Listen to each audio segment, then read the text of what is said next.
Just gone 23 minutes past 6. You are listening to Sabah al-Muslim on Radio Islam International. Dr. David Matsanga, an international lawyer and political analyst, joins us now to unpack the recent ruling by the ICJ dismissing Sudan's genocide case against the UAE. Now, this ruling raises important questions about international law, jurisdiction, and the political implications of legal accountability in conflict zones.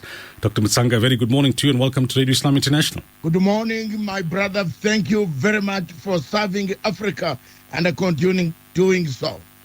So, simplified for our listeners, what was the essence of the case brought against the UAE and why was it dismissed? First of all, I would like to tell the entire continent of Africa and the world at large that we Africans are bewitched. And I'm sorry to say, I'm not among them. Maybe you might not be among them. We don't like to hear advice from fellow Africans who have gone to read the same subject, who have excelled from the same subject. That's point number one. We intend to hire European professors, lawyers, who don't even know where there is a state called Orange State in South Africa, who don't even know where the Cape Town is. They think Cape Town is near Cairo. So that is where one of the problems that we have, my brother. This case, if the Sudan government had listened to some of us, experts, born on the continent, even if we reside in the diaspora, they would have gone to a right court. The case had some merit, but it went to a wrong court, in a wrong place, at a wrong time.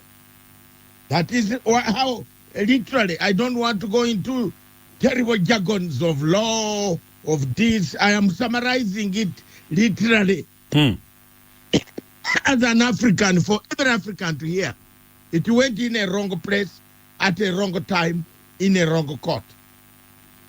We are choosing wrong people, at a wrong time, in a right situation where we should have accused somebody. You can't accuse third parties. Why do I say so? ICJ does not deal with criminality. ICJ does not deal with criminality of nature. The case hinged more, and I was telling the Sudanese, you are talking of people being killed by arms supplied by a third country. We are now going into hearsay. We should have taken the real culprit who is using those arms to go and kill the people of Sudan. And that case should have gone to International Criminal Court.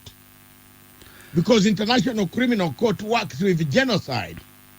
International Criminal Court works with several other criminalities, rape, murder, defilement, and displacement.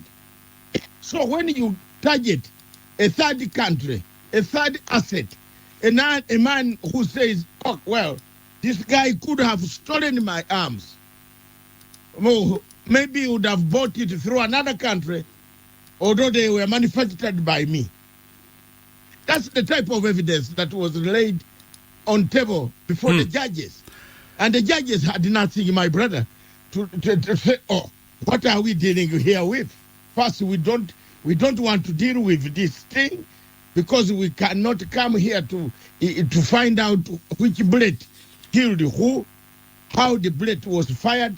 That is a case for another place. What Sudan should have done would have taken. And all along when the thing started, and I want to tell you, disclaimer, I know both of these two generals.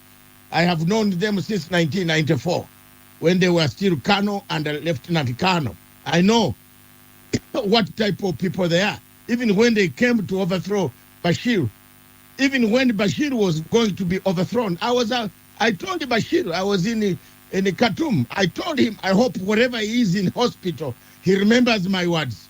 When we sat down in that palace during dinner, I warned him the French are going to overthrow you. So what advice would you give, Dr. Matsanga, to the Sudanese now? Some are saying that they knew they would lose the case, but they wanted exposure to put third parties under pressure politically. We have a problem now, and that is a very good question you have asked. I wanted to bring that element, the negative one. Then I want to bring a positive element for my African people. This case opens an underbelly of difficulties for the geopolitical situation of the region. Already, UAE is accused of funding several groups on the continent of Africa.